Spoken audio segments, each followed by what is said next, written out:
আসসালামু আলাইকুম ভিউয়ার্স, আপনারা অনেকেই জানতে চান মুরগির বাচ্চা কিভাবে আমরা ব্রুডিং করি। আসলে প্রফেশনালি মুরগির বাচ্চাটা যেভাবে ব্রুডিং করা উচিত এই বিষয়টা আপনাদেরকে আমি জানাচ্ছি।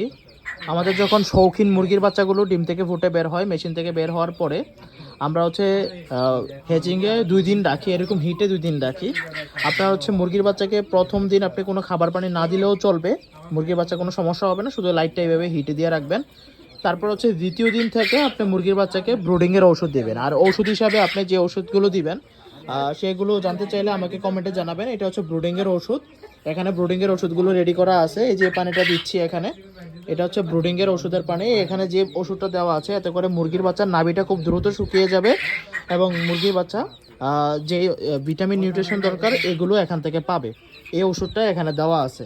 আর খাবার হিসাবে আমরা যে খাবারগুলো দিয়ে থাকি এগুলো স্টার্টার ফিড। এই যে স্টার্টার ফিডগুলো দিয়ে রাখি, এই যে দেখাই আপনাদেরকে, খাবারগুলো মূলত এইভাবেই মেনটেন করি। অল্প করে খাবার দিবেন, এরকম স্টার্টার ফিড দিয়ে দিবেন, তাহলে দেখবেন বাচ্চাগুলো খুব দ্রুত খাবার খাওয়া শিখে ফেলবে। ছোট বাচ্চা তো এই ছোট খাবারটা দিতে হবে।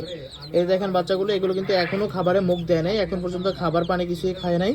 এই যে আমরা এইভাবে ব্রুডিংটা মেনটেন করি। আরেকটা ব্যাপার উপরে এরকম ঢেকে দেই যেন পর্যাপ্ত হিট থাকে। মুরগির বাচ্চা ডিম থেকে ফোটার পরে কিন্তু মুরগির বাচ্চাকে পর্যাপ্ত হিটে রাখতে হয়, মুরগির বাচ্চার শরীরটা ভালোভাবে শুকানোর জন্য, নাভি শুকানোর জন্য, এবং বিভিন্ন ধরনের যেই ইনফেকশনগুলো হয় সেই ইনফেকশনগুলো যেন মুরগির শরীরে প্রভাব না বিস্তার করতে পারে এবং ব্যাকটেরিয়াগুলো যেন অ্যাক্টিভ না হতে পারে, সেই কাজটা আমরা করার চেষ্টা করি। এই যে দেখেন বাচ্চাগুলো অলরেডি চলে আসছে।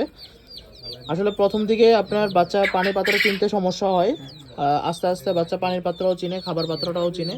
আর খাবার পাত্রটা চেষ্টা করবেন বাচ্চার যেন খাবার পাত্রতে উঠে বসে খাবার খাইতে পারে, ওইভাবে খাবার পাত্রটা তৈরি করে দিবেন। এই যে দেখেন খাবার পাত্রটা একবারে মিশিয়ে দিচ্ছি যেন খাবার পাত্রটায় বাচ্চাগুলো উঠে খাবারটা চিনতে পারে এবং খাইতে পারে। প্রিয় ভিউয়ার্স, যদি আপনাদের কাছে খাবারের আপনার ওষুধের যে এই লিস্টটা প্রয়োজন হয় তাহলে আপনারা আমাকে কমেন্টে জানাবেন। আমি চেষ্টা করবো আপনাদেরকে আরেকটি ভিডিওর মধ্যে ব্রুডিংয়ের ওষুধ লিস্টটা দেওয়ার জন্য। ধন্যবাদ।